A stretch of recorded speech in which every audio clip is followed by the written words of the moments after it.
ಸಾಮಾನ್ಯವಾಗಿ ನಾವು ಯಾವುದಾದ್ರೂ ಒಂದು ಕಾಯಿಲೆ ಬಗ್ಗೆ ಅಥವಾ ಆ ಮೆಡಿಕಲ್ ಡಯಾಗ್ನೋಸಿಸ್ ಬಗ್ಗೆ ಮಾತಾಡುವಾಗ ನಮಗೊಂದು ನಿಖರತೆ ಸಿಗುತ್ತಲ್ವಾ? ಹೌದು, ಖಂಡಿತ. ಅದು ಹೆಚ್ಚು ಕಡಿಮೆ ಒಂದು ರೀತಿ ಎಂಜಿನಿಯರಿಂಗ್ ಇದ್ದ ಹಾಗೆ. ಅಂದ್ರೆ ಈಗ ನಿಮ್ಮ ಕೈ ಮೂಳೆ ಮುರಿದಿದೆ ಅಂದ್ಕೊಳ್ಳಿ. ಆ ಎಕ್ಸ್ರೇ ಯಂತ್ರದ ಕಪ್ಪು ಪರದೆ ಮೇಲೆ ಆ ಮೂಳೆಯ ಬಿರುಕು ಸ್ಪಷ್ಟವಾಗಿ ಒಂದು ಬಿಳಿ ಗೆರೆ ತರ ಕಾಣಿಸ್ತತ್ತೆ. ನಿಜ, ಕಣ್ಣಿಗೆ ರಾಚುವಂತೆ ಸ್ಪಷ್ಟವಾಗಿರುತ್ತೆ ಅದು. ಹೌದು. ಆಗ ವೈದ್ಯರು ಅದರ ಮೇಲೆ ಬೆರಳಿಟ್ಟು ನೋಡಿ ಇಲ್ಲಿದೆ ಸಮಸ್ಯೆ ಅಂತ ನೇರವಾಗಿ ಹೇಳ್ತಾರೆ. ನಮಗೂ ಅದು ತಕ್ಷಣ ಅರ್ಥ ಆಗ್ಬಿಡುತ್ತೆ. ಅದೇ, ಅಲ್ಲಿ ಎಲ್ಲವೂ ಕಪ್ಪು ಬಿಳುಪಿನ ವಿಚಾರ. ಒಡೆದಿದೆಯೋ ಇಲ್ವೋ ಅನ್ನೋದು ಬಹಳ ಕ್ಲಿಯರ್ ಆಗಿರುತ್ತೆ. ನಿಖರವಾಗಿ ಅದು ಸ್ಪಷ್ಟವಾಗಿರುತ್ತೆ ಮತ್ತೆ ಮನುಷ್ಯನ ಮನಸ್ಸಿಗೆ ಒಂದು ರೀತಿಯ ಸಮಾಧಾನನೂ ಕೊಡುತ್ತೆ. ಅಂದ್ರೆ ನಮ್ಗೆಲ್ಲರಿಗೂ ವಿಷಯಗಳು ಕಣ್ಣುಗೆ ಕಾಣುವಂತಿರ್ಬೇಕು, ಒಂದು ಸ್ಪಷ್ಟವಾದ ಚೌಕಟ್ನಲ್ಲಿರ್ಬೇಕು ಅನ್ನೋ ಬಯಕೆ ಇರುತ್ತೆ. ಆದ್ರೆ ನೋಡಿ, ನಮ್ಮ ದೈನಂದಿನ ಸಂಪ್ರದಾಯಗಳು, ಬೆಳಗಿನ ಜಾವ ಮಾಡುವ ಸಂಧ್ಯಾವಂದನೆಯಂತಹ ಆಚರಣೆಗಳ ಜಗತ್ತಿಗೆ ಕಾಲಿಟ್ಟಾಗ ಆ ಎಕ್ಸ್ರೇ ಯಂತ್ರ ಇದ್ದಕ್ಕಿದ್ದಂತೆ ಸುಟ್ಟು ಹೋದಂತೆ ಭಾಸವಾಗುತ್ತೆ. ಓಹೋ. ಅಂದ್ರೆ ಇಲ್ಲಿ ಯಾವುದೂ ಕಣ್ಣಿಗೆ ಕಾಣೋದಿಲ್ಲ. ಎಲ್ಲವೂ ಒಂದು ರೀತಿ ನಿಗೂಢವಾದ ಒಗಟಿನಂತೆ ಅಥವಾ ಅರ್ಥವಾಗದ ಭಾಷೆಯಂತೆ ತೋರುತ್ತೆ. ಖಂಡಿತ. ಕಣ್ಣಿಗೆ ಕಾಣುವ ಕ್ರಿಯೆಗೂ ಮತ್ತೆ ಆ ಕ್ರಿಯೆಯ ಹಿಂದಿರುವ ಮೂಲ ಉದ್ದೇಶಕ್ಕೂ ಇರೋ ಅಂತರ ಇದೆಯಲ್ಲ, ಇಲ್ಲಿ ಅದು ಬಹಳ ದೊಡ್ಡದು. ಅಂದ್ರೆ ನಾವು ಪ್ರತಿದಿನ ಮಾಡುವ ಈ ಪೂಜೆ, ಪುನಸ್ಕಾರ, ಸಂಧ್ಯಾವಂದನೆ ಇವುಗಳೆಲ್ಲದರ ಹಿಂದೆ ಏನಾದ್ರೂ ಅರ್ಥ ಇದೆಯಾ? ಅಥವಾ ಇದು ಕೇವಲ ನಮ್ಮ ತಾತ ಮುತ್ತಾತರು ಮಾಡ್ಕೊಂಡು ಬಂದ್ರು ಅನ್ನೋ ಒಂದೇ ಕಾರಣಕ್ಕೆ ನಾವು ಮಾಡ್ತಿರೋ ಯಾಂತ್ರಿಕ ಅಭ್ಯಾಸನ ಅನ್ನೋ ಪ್ರಶ್ನೆ ಎಲ್ಲರಿಗೂ ಕಾಡೇ ಕಾಡುತ್ತೆ. ಹೌದು. ಇಂದಿನ ನಮ್ಮ ಈ ಆಳವಾದ ಚರ್ಚೆ ಶುರುವಾಗೋದೇ ಇಲ್ಲಿಂದ. ನಮ್ಮ ದೈನಂದಿನ ಆಚರಣೆಗಳು ಕೇವಲ ಯಾಂತ್ರಿಕ ಕ್ರಿಯೆಗಳ ಅಥವಾ ಅವುಗಳ ಹಿಂದೆ ಒಂದು ದೊಡ್ಡ ಬ್ರಹ್ಮಾಂಡದ ಕಲ್ಪನೆ ಇದೆಯಾ, ಒಂದು ಆಳವಾದ ವಿಜ್ಞಾನ ಇದೆಯಾ? ನಿಜ. ಇದೇ ಗೊಂದಲವನ್ನ ಬಗೆಹರಿಸಲು ಇಂದು ನಮ್ಮ ಮುಂದಿರುವ ಆಧಾರ ಗ್ರಂಥ ಲಘು ಸಂಧ್ಯಾವಂದನೆ, ಅಂತರಂಗ ಸಂಪುಟ 2. ಇದು ಬಹಳ ಅದ್ಭುತವಾದ ಕೃತಿ. ಹೌದು. ಇದನ್ನ ವಿಜಯೇಂದ್ರ ರಾಮನಾಥ ಭಟ್ಟವರು ಸಂಪಾದಿಸಿದ್ದಾರೆ. ಮತ್ತೆ ಶ್ರೀಮದ್ ವಿದ್ಯಾಧೀಶ ತೀರ್ಥ ಶ್ರೀಪಾದ ಒಡೇರ್ ಸ್ವಾಮಿಗಳ ಆಶೀರ್ವಾದದೊಂದಿಗೆ ಇದು ಪ್ರಕಟವಾಗಿದೆ. ಈ ಯಾಂತ್ರಿಕ ಕರ್ಮಗಳ ಹಿಂದಿನ ಆಳವಾದ ಜ್ಞಾನವನ್ನ ಅನ್ವೇಷಿಸುವುದು ಮತ್ತೆ ಇದೇ ಹಿನ್ನೆಲೆಯಲ್ಲಿ ಕೃಷ್ಣಾವತಾರದ ವಿಸ್ಮಯಕಾರಿ ಗುಣಲಕ್ಷಣಗಳನ್ನ ಬಿಡಿಸಿ ನೋಡೋದು ಇಂದಿನ ನಮ್ಮ ಗುರಿ. ನೋಡಿ, ಈ ಗ್ರಂಥದ ಹಿನ್ನೆಲೆಯನ್ನ ನಾವು ಸ್ವಲ್ಪ ಸೂಕ್ಷ್ಮವಾಗಿ ಗಮನಿಸಬೇಕು. ಈ ಬೃಹತ್ ಕೃತಿ ಇದೆಯಲ್ಲ, ಇದು 2 ಸಂಪುಟಗಳಲ್ಲಿದೆ. ಓಕೆ. ಮೊದಲನೇ ಸಂಪುಟ ಬಂದು ಕರ್ಮಯೋಗದ ಬಗ್ಗೆ ಮಾತಾಡುತ್ತೆ. ಅಂದ್ರೆ ನಾವು ಪ್ರತಿದಿನ ಮಾಡುವ ಆಚರಣೆಗಳು, ಕೈಗೊಳ್ಳುವ ಮುದ್ರೆಗಳು, ಉಚ್ಚರಿಸುವ ಮಂತ್ರಗಳ ವಿಧಿವಿಧಾನಗಳಿಗೆ ಅಲ್ಲಿ ಒತ್ತು ನೀಡಿದ್ದಾರೆ. ಅಂದ್ರೆ ಫಿಸಿಕಲ್ ಆಸ್ಪೆಕ್ಟ್ಸ್ ಬಗ್ಗೆ. ಅದೇ, ಫಿಸಿಕಲ್ ಆಸ್ಪೆಕ್ಟ್ಸ್. ಆದರೆ ಇಂದಿನ ನಮ್ಮ ಚರ್ಚೆ ಸಂಪೂರ್ಣವಾಗಿ 2ನೇ ಸಂಪುಟದ ಮೇಲೆ ನಿಂತಿದೆ. ಇದು ಭಕ್ತಿಯುಕ್ತ ಜ್ಞಾನಯೋಗ. ಅಂದ್ರೆ ಕೇವಲ ಮಂತ್ರ ಹೇಳಿದ್ರೆ ಸಾಲದು. ಆ ಮಂತ್ರ ಹೇಳುವಾಗ ಮನಸ್ಸಿನಲ್ಲಿ ನಡೆಯಬೇಕಾದ ಧ್ಯಾನ, ಅನುಸಂಧಾನ ಮತ್ತೆ ಆ ಅರಿವಿನ ಬಗ್ಗೆ ಇದು ಬೆಳಕು ಚೆಲ್ಲುತ್ತೆ. ಓಹೋ. ಜ್ಞಾನವಿಲ್ಲದ ಕರ್ಮ ಅಪೂರ್ಣ ಅನ್ನೋದೇ ಈ ಇಡೀ ಗ್ರಂಥದ ಮತ್ತೆ ಇಂದಿನ ನಮ್ಮ ಚರ್ಚೆಯ ಮೂಲ ಸಂದೇಶ. ಬನ್ನಿ ಹಾಗಾದ್ರೆ ಇದನ್ನೇ ಸ್ವಲ್ಪ ಬಿಡಿಸಿ ನೋಡೋಣ. ಇಂದಿನ ವೇಗದ ಬದುಕಿನಲ್ಲಿ ಜನರಿಗೆ ಇಂತಹ ಆಚರಣೆಗಳ ಬಗ್ಗೆ ಆಸಕ್ತಿ ಅಥವಾ ಅದಕ್ಕಾಗಿ ಮೀಸಲಿಡುವ ಸಮಯ ಎರಡೂ ಕಡಿಮೆಯಾಗಿದೆ ಅಂತ ಈ ಗ್ರಂಥ ಬಹಳ ವಿಮರ್ಶಾತ್ಮಕವಾಗಿ ಹೇಳಿದೆ ಅಲ್ವಾ? ಹೌದು, ಅದು ವಾಸ್ತವ ಕೂಡ. ಅಂದ್ರೆ ನಾವು ಪ್ರಾಕ್ಟಿಕಲ್ ಆಗಿ ಯೋಚನೆ ಮಾಡಿದ್ರೆ ಬೆಳಗ್ಗೆ ಎದ್ದ ತಕ್ಷಣ ಆಫೀಸ್ ಟ್ರಾಫಿಕ್ ನೆನಪಾಗುತ್ತೆ. ಪುರೋಹಿತರಿಗೂ ನೂರಾರು ಮನೆಗಳಿಗೆ ಹೋಗುವ ಆತುರ ಇರುತ್ತೆ. ಖಂಡಿತ. ಇದ್ರ ಜೊತೆಗೆ ಆ ಮಂತ್ರಗಳ ಉಚ್ಚಾರಣೆಯಲ್ಲಿರುವ ಪಾಠಭೇದಗಳು, ಅಂದ್ರೆ ಒಬ್ಬರು ಹೇಳ್ಕೊಟ್ಟ ಮಂತ್ರಕ್ಕೂ ಇನ್ನೊಬ್ಬರು ಹೇಳ್ಕೊಡುವ ಮಂತ್ರಕ್ಕೂ ಇರೋ ವ್ಯತ್ಯಾಸ ಸಾಮಾನ್ಯ ಜನರನ್ನ ಗೊಂದಲಕ್ಕೆ ಈಡು ಮಾಡಿವೆ. ಹೌದು, ಗ್ರಂಥ ಈ ವಾಸ್ತವವನ್ನ ಮುಚ್ಚಿಡದೆ ಬಹಳ ಸ್ಪಷ್ಟವಾಗಿ ಒಪ್ಪುಕೊಳ್ಳುತ್ತೆ. ದಿನನಿತ್ಯದ ಬದುಕಿನ ಈ ಧಾವಂತದಿಂದ ಆಚರಣೆ ಕೇವಲ ಒಂದು ರೀತಿ ಚೆಕ್ಲಿಸ್ಟ್ ಕಂಪ್ಲೀಟ್ ಮಾಡದಂತೆ ಆಗ್ಬಿಟ್ಟಿದೆ. ಒಂದು ಯಾಂತ್ರಿಕ ಅಭ್ಯಾಸ ಅಷ್ಟೇ. ಹೌದು, ಮಂತ್ರಗಳ ಅರ್ಥ ಗೊತ್ತಿಲ್ಲದೆ ಕೇವಲ ಬಾಯಲ್ಲಿ ಉಚ್ಚರಿಸುವ ಮಟ್ಟಕ್ಕೆ ನಾವು ಬಂದು ನಿಂತಿದ್ದೀವಿ. ಇದು ಹೇಗಿದೆ ಅಂದ್ರೆ ಒಂದು ಭರ್ಜರಿ ಅಡುಗೆಯ ರೆಸಿಪಿಯನ್ನ ಯೂಟ್ಯೂಬ್ನಲ್ಲಿ ನೋಡಿ ಯಾಂತ್ರಿಕವಾಗಿ ಅನುಸರಿಸಿದ ಹಾಗೆ ಇದೆ. ಅಂದ್ರೆ ಅವರು ಹೇಳಿದ ಹಾಗೆ ಉಪ್ಪು, ಖಾರ, ಮಸಾಲೆ ಎಲ್ಲವನ್ನೂ ಹಾಕ್ಬೋದು, ಕೊನೆಗೆ ಅಡಿಗೆ ತಯಾರಾಗ್ಲೂಬಹುದು. ಆದರೆ ಆ ರುಚಿಯ ಹಿಂದಿನ ವಿಜ್ಞಾನ, ಆ ಕೆಮಿಸ್ಟ್ರಿ ನಮಗೆಂದಿಗೂ ಅರ್ಥ ಆಗೋದಿಲ್ಲ. ಖಂಡಿತ. ಉದಾಹರಣೆಗೆ, ಆ ಬ್ರೆಡ್ ಮಾಡುವಾಗ ಈಸ್ಟ್ ಏಕೆ ಹಾಕಬೇಕು, ಅದು ಹಿಟ್ಟನ್ನು ಹೇಗೆ ಉಬ್ಬಿಸುತ್ತೆ ಎನ್ನುವ ವಿಜ್ಞಾನ ಗೊತ್ತಿಲ್ಲದೆ ಕೇವಲ ಅಳತೆ ಪ್ರಕಾರ ವಸ್ತುಗಳನ್ನು ಬೆರೆಸಿದ ಹಾಗೆ ಇದು. ಕ್ರಿಯೆ ನಡೀತಿದೆ, ಆದರೆ ಅರಿವಿಲ್ಲ. ಆ ರೆಸಿಪಿ ಮತ್ತೆ ಕೆಮಿಸ್ಟ್ರಿ ಹೋಲಿಕೆ ಬಹಳ ಅದ್ಭುತವಾಗಿದೆ. ಇಲ್ಲಿನ ಆಕರ್ಷಕ ಅಂಶನೂ ಅದೇ. ಆ ಯಾಂತ್ರಿಕ ಕ್ರಿಯೆಗಳಿಗೆ ಅಂದ್ರೆ ಆ ರೆಸಿಪಿಗೆ ಅರ್ಥ ಮತ್ತೆ ಜೀವ ತುಂಬೋದು ಅದರ ಹಿಂದಿನ ವಿಜ್ಞಾನ ಅಂದ್ರೆ ಧ್ಯಾನ. ಓಹೋ. ಕೇವಲ ಮಂತ್ರಗಳನ್ನ ಯಾಂತ್ರಿಕವಾಗಿ ಪಠಿಸಿದ್ರೆ ಅದು ಒಣಕರ್ಮ ಆಗುತ್ತೆ. ಅದರ ಜೊತೆಗೆ ಆ ಭಗವದ್ ರೂಪಗಳ ಸ್ಮರಣೆ ಇರಬೇಕು ಅಂತ ಈ ಗ್ರಂಥ ಸ್ಪಷ್ಟಪಡಿಸ್ತೆ. ನೀವ್ ಹೇಳಿದ ಹಾಗೆ ಕರ್ಮ ಅನ್ನೋದು ಕೇವಲ ಕ್ರಿಯೆ, ಅದು ಬ್ರೆಡ್ ಬೇಕ್ ಮಾಡೋದು. ಆದ್ರೆ ಜ್ಞಾನ ಎನ್ನುವುದು ಆ ಕೆಮಿಸ್ಟ್ರಿಯ ಅರಿವು. ನಿಜ. ಇವೆರಡರ ನಡುವಿನ ಕೊಂಡಿಯನ್ನು ಬೆಸೆಯೋದೇ ಈ ಗ್ರಂಥದ ಪ್ರಮುಖ ಉದ್ದೇಶ. ಅಂದ್ರೆ ನಾವು ಮಾಡ್ತಿರೋ ಕ್ರಿಯೆಯ ಹಿಂದೆ ಯಾವ ಶಕ್ತಿಯನ್ನು ನಾವು ಆವಾಹನೆ ಮಾಡ್ಕೊಳ್ತಿದ್ದೀವಿ ಅನ್ನೋ ಅರಿವನ್ನ ಮೂಡಿಸೋದು. ಅಂದ್ರೆ ಕೇವಲ ದೈಹಿಕ ಕ್ರಿಯೆಗಿಂತ ಧ್ಯಾನದ ಮೂಲಕ ಮಾಡುವ ಆಚರಣೆಯಿಂದ ಮಾತ್ರ ಮನಸ್ಸಿಗೆ ಒಂದು ನಿಜವಾದ ಶಕ್ತಿ ಸಿಗುತ್ತೆ. ಅದೇ ಒಂದು ಫೋಕಸ್ ಸಿಗುತ್ತೆ. ಇದೇ ಧ್ಯಾನ ಮತ್ತು ಅರಿವಿನ ವಿಚಾರವನ್ನ ಮುಂದುವರಿಸ್ತಾ ಗ್ರಂಥದ ಅತ್ಯಂತ ಕುತೂಹಲಕಾರಿ ಮತ್ತೆ ಪ್ರಮುಖ ಭಾಗವಾದ ಆ ಕೃಷ್ಣ ಅವತಾರದ ವಿಶಿಷ್ಟತೆಯ ಕಡೆಗೆ ನಮ್ಮ ಗಮನ ಹರಿಸೋಣ. ಖಂಡಿತ. ಯಾಕಂದ್ರೆ ಜ್ಞಾನದ ಬಗ್ಗೆ ಮಾತಾಡುವಾಗ ಮೂಲ ಪಠ್ಯವು ಕೃಷ್ಣ ಅವತಾರದ ಮೇಲೆ ಬಹಳ ದೊಡ್ಡ ಬೆಳಕನ್ನ ಚೆಲ್ಲುತ್ತೆ. ಇತರ ಅವತಾರಗಳಿಗಿಂತ ಕೃಷ್ಣನ ಅವತಾರ ಹೇಗೆ ಸಂಪೂರ್ಣವಾಗಿ ಭಿನ್ನವಾಗಿದೆ ಅನ್ನೋದನ್ನ ಪಟ್ಟಿ ಮಾಡುತ್ತೆ ಅಲ್ವಾ? ಹೌದು. ಗ್ರಂಥದಲ್ಲಿ ಆ ಭಗವಂತನ ವಿವಿಧ ಅವತಾರಗಳ ಕಾರ್ಯವ್ಯಾಪ್ತಿಯನ್ನ, ಅವುಗಳ ಪರ್ಪಸನ್ನ ಬಹಳ ಸೂಕ್ಷ್ಮವಾಗಿ ವಿಂಗಡಿಸಿದ್ದಾರೆ. ಓಕೆ.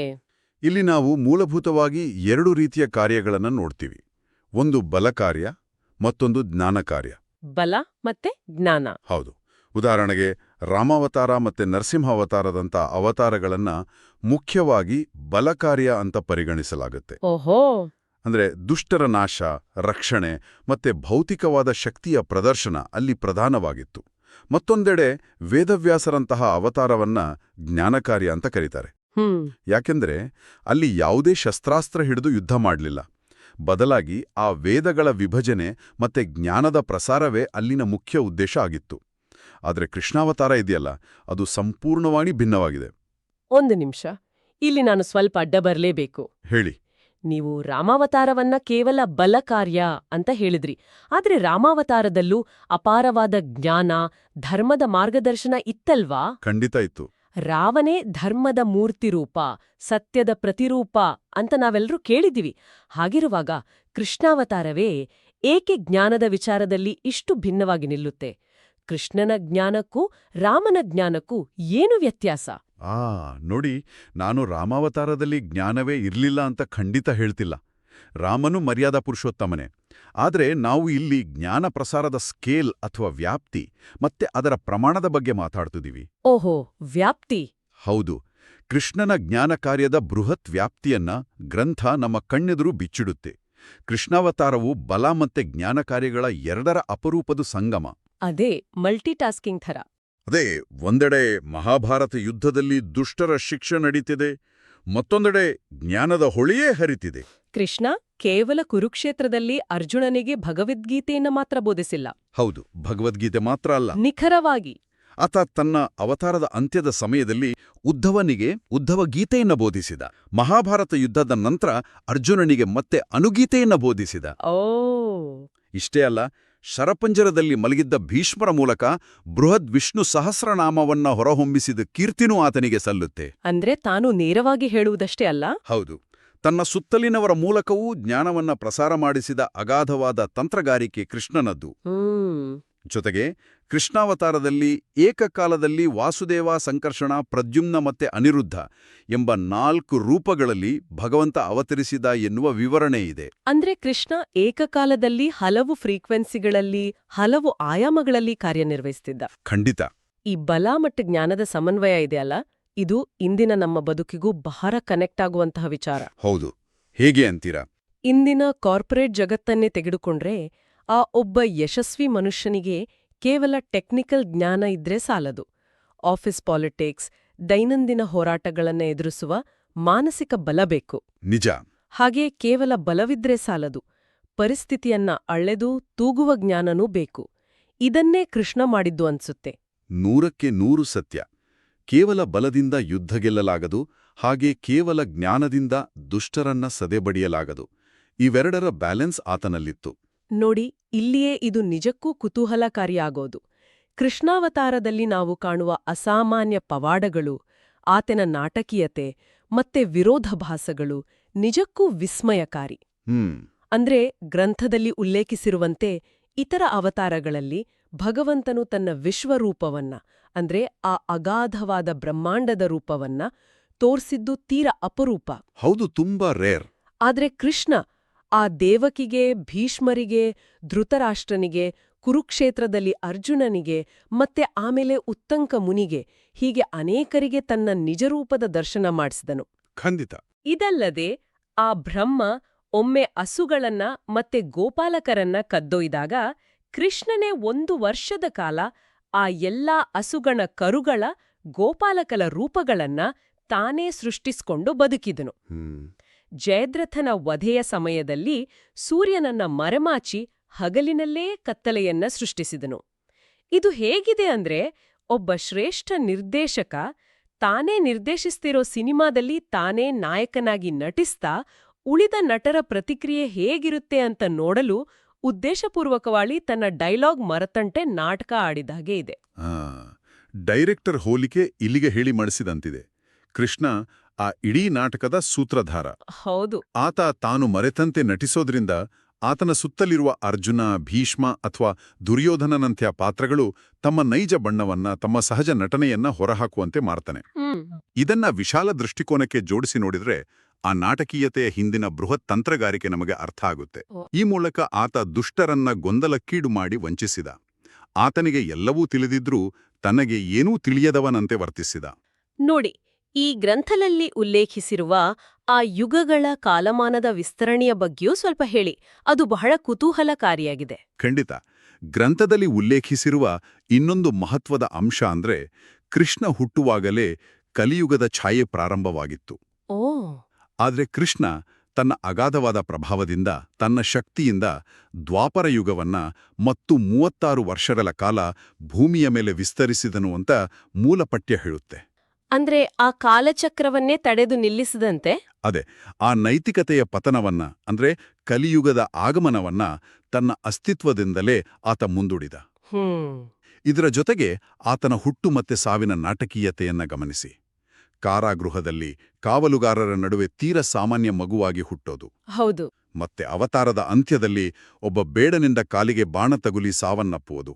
ಭಗವಂತನಿಗೆ ಹುಟ್ಟು ಸಾವುಗಳು ಇರೋದಿಲ್ಲ ಅನ್ನೋದು ವೇದಗಳ ಮಾತು.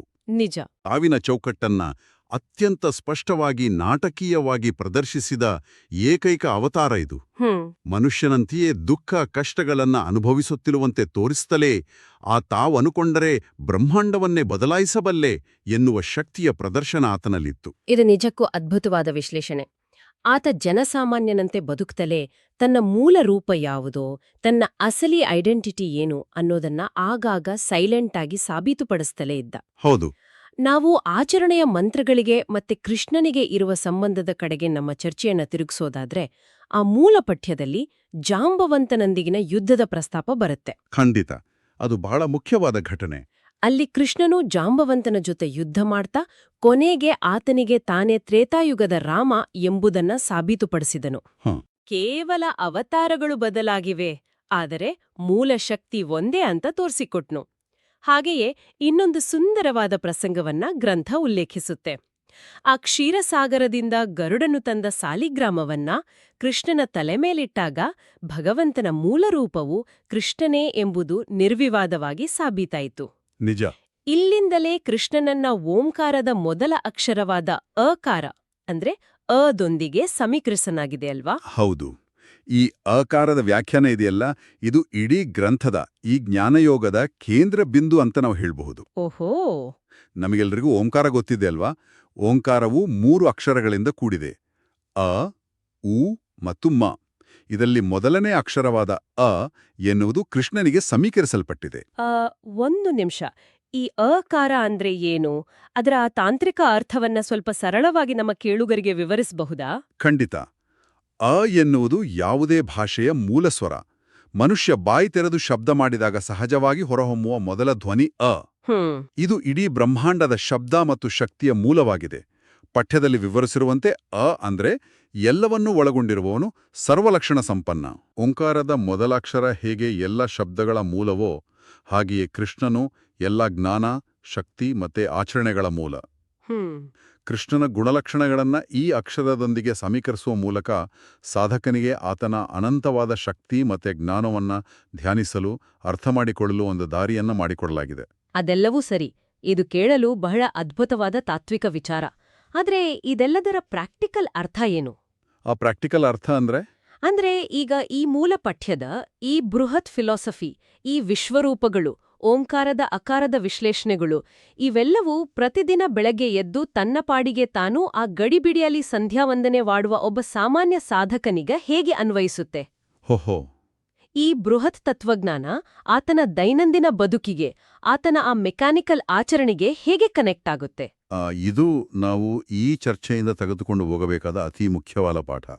ನೋಡಿ, ನಾವು ಆರಂಭದಲ್ಲಿ ಮಾತಾಡಿದ ಆ ಯಾಂತ್ರಿಕ ಆಚರಣೆಗಳಿಗೆ, ಆ ಗೊಂದಲಗಳಿಗೆ ಈ ಜ್ಞಾನವೇ ಮದ್ದು.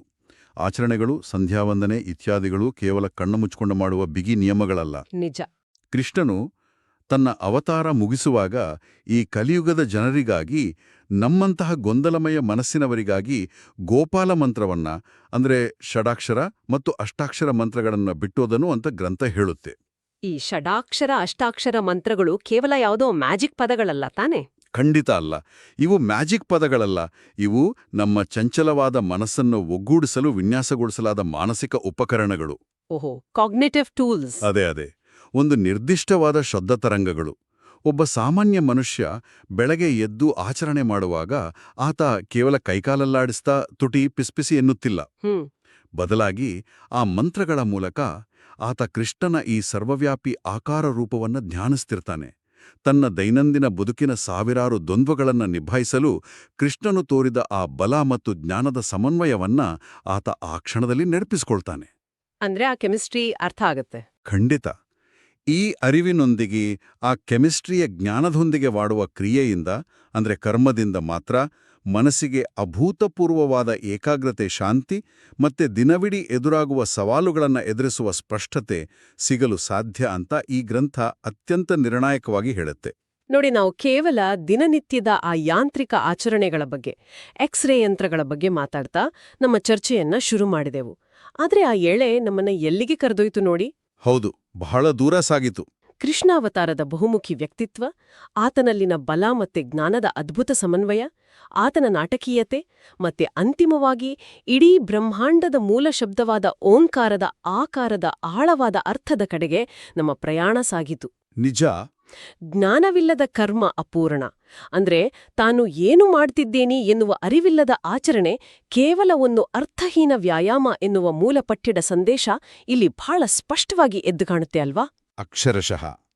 ನಾವು ಮಾಡುವ ಪ್ರತಿಯೊಂದು ಕೆಲಸದ ಹಿಂದೆಯೂ, ಅದು ಪೂಜೆಯಾಗಿರ್ಬೋದು ಅಥವಾ ದಿನನಿತ್ಯದ ಬೇರೆ ಯಾವುದೇ ಕೆಲಸ ಆಗಿರ್ಬೋದು, ಅದರ ಹಿಂದೆ ಒಂದು ಅರಿವಿನ ಜಾಗೃತಿ ಇರಬೇಕು ಅನ್ನೋದೇ ಇದರ ಸಾರಾಂಶ. Conscious awareness. ಹೌದು. ಕೇವಲ ನಿಯಮಗಳನ್ನ ಯಾಂತ್ರಿಕವಾಗಿ ಪಾಲಿಸೋದ್ರಿಂದ ಯಾವುದೇ ರೀತಿಯ ಮಾನಸಿಕ ವಿಕಾಸ ಸಾಧ್ಯವಿಲ್ಲ. ಆ ನಿಯಮಗಳ ಹಿಂದಿನ ತತ್ವವನ್ನ, ಆ ಕೆಮಿಸ್ಟ್ರಿಯನ್ನ ಅರಿಯೋದೇ ನಿಜವಾದ ಜ್ಞಾನಯೋಗ. ಖಂಡಿತ. ನಮ್ಮ ಪ್ರಾಚೀನ ಸಾಧಕರು ತಮ್ಮ ಬಿಡುವಿಲ್ಲದ ಗೊಂದಲಮಯ ಬದುಕನ್ನ ಸರಿದೂಗಿಸಲು ಈ ಕ್ರಿಯೆ ಮತ್ತೆ ಆ ಕ್ರಿಯೆಯ ಹಿಂದಿನ ಅರಿವಿನ ನಡುವೆ ಸಮತೋಲನೆ ಸಾಧಿಸುವ ಇಂತಹ ಅದ್ಭುತವಾದ ಮಾನಸಿಕ ಚೌಕಟ್ಟುಗಳನ್ನು ನಿರ್ಮಿಸಿದ್ರು. ಹೌದು, ಅದು ಅವರ ಜಾಣ್ಮೆ. ಈ ಮಂತ್ರಗಳು, ಈ ಅವತಾರಗಳ ಕಥೆಗಳು ಕೇವಲ ಪುರಾಣಗಳಲ್ಲ, ಅವು ನಮ್ಮ ಮನಸ್ಸನ್ನ ಫೋಕಸ್ ಮಾಡುವ ಟೂಲ್ಸ್. ಹಾಗಾದ್ರೆ ಇದನ್ನೇ ಆಧಾರವಾಗಿಟ್ಕೊಂಡು ನಾವೆಲ್ಲರೂ, ನಮ್ಮ ಕೇಳುಗರು ಸೇರಿ ಒಂದು ಪ್ರಶ್ನೆಯನ್ನ ಕೇಳ್ಕೊಳ್ಬೇಕು.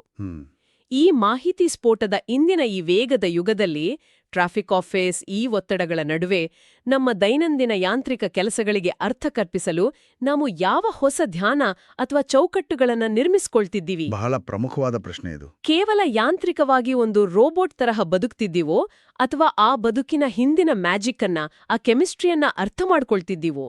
ನಾವು ಮಾಡ್ತಿರುವ ದೈನಂದಿನ ಹೋರಾಟದಲ್ಲಿ ಕೃಷ್ಣನಂತ ಆ ಬಲ ಮತ್ತು ಜ್ಞಾನದ ಸಮನ್ವಯ ನಮ್ಮಲ್ಲಿದೆಯಾ?